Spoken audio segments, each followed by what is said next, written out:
ไปเบิ่งบทสรุปของทีมชาติลาวสุดใหญ่เนาะที่ว่าลงแข่งขันในการขันบาเต้ชิงแชมป์อาเซียนรอบคัดเลือก2027นะก็ถือว่าลงสนามนัดที่6สำเร็จไปเมื่อวานนี้นะ31มีนา2026นะก็ถือว่าสำเร็จไปนะก็ถือว่าเป็นผลงานที่ดีเนาะสามารถเบียดเอาชนะทางด้านทีมชาติเนปาลไป 1-0 ซึ่งว่าจังหวะที่ได้ประตูก็จากจังหวะนี้เนาะเป็นวงศักดาทุ่มไกลเข้าไปเนาะเป็นผู้ดินของทางด้านในปานสกัดมาเข้าทางของทางด้านโจนี่แบนประเสริฐเนาะ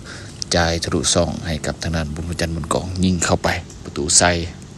ให้กับทีมชาติลาวตอกย้ำชัยชนะเหนือทางด้านทีมชาติในปานไป2นัดในรายการนี้เนาะก็คือนัดมิตรก่อนหน้านี้ก็ชนะไป 2-1 เนาะส่วนชัยชนะนั้นนี่จะเป็นชัยชนะนัดมิตรของทาง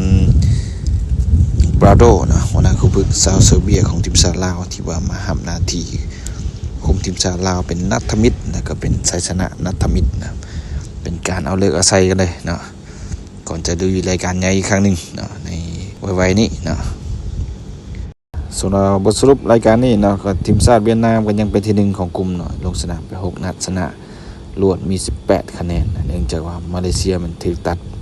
ฟาวไปก่อนหน้านี้เนาะส่วนนัดสุดท้ายเวียดนามก็ชนะมาเลเซียไปนะส่วนทีมมาเลเซียมันอยู่ที่2นะมี9คะแนนส่วนทีมชาติลาวอยู่ที่3มี6คะแนนชนะ2แล้วก็เสีย4นัดนะส่วนเนปาลอยู่ที่สุดท้ายก็ถือจบไปเป็นทีมชาติเวียดนามได้ผ่านเข้ารอบต่อไปส่วน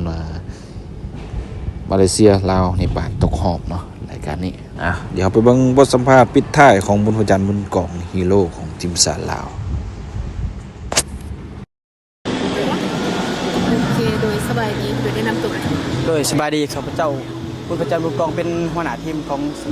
ทีมชาติลาวเนาะ ดูในแมตช์นี้นะสอง ก็รู้สึกภูมิใจเนาะที่ พวกเขาเก็บชัยชนะได้และก็ดีใจที่เก็บ3แต้มให้แฟนบ้านเราพวกเขาก็เก็บโตมากับบ่ดนเนาะที่ว่าพวกเขาเฮ็ดดีหลายในมื้อนี้มันก็มีความสำคัญหลายเนาะเพื่อเกียรติของชาติเฮาเพราะว่าทุกคนดินเพื่อชาติเพราะว่าในแมตช์นี้มันก็บ่สำคัญดอกเพราะว่ามันทีมพวกเขาก็จบแล้วเนาะจบในรายการนี้พวกเขาก็อยากขอ3แต้มในบ้านให้ได้ก็อยากฝากถึงแฟนบ้านทุกคนที่มาชมมาเชียร์พวกเขาเป็นกำลังใจให้อยู่ที่สนามแล้วก็ชมในจอทีวีเนาะอยากขอบใจหลายเป็นกำลังใจให้พวกเขาในมื้อนี้พวกเขาเก็บ3คะแนนให้พวกเจ้าได้หลายมื้อนี้พวกเขาให้เต็มที่แล้วขอบใจ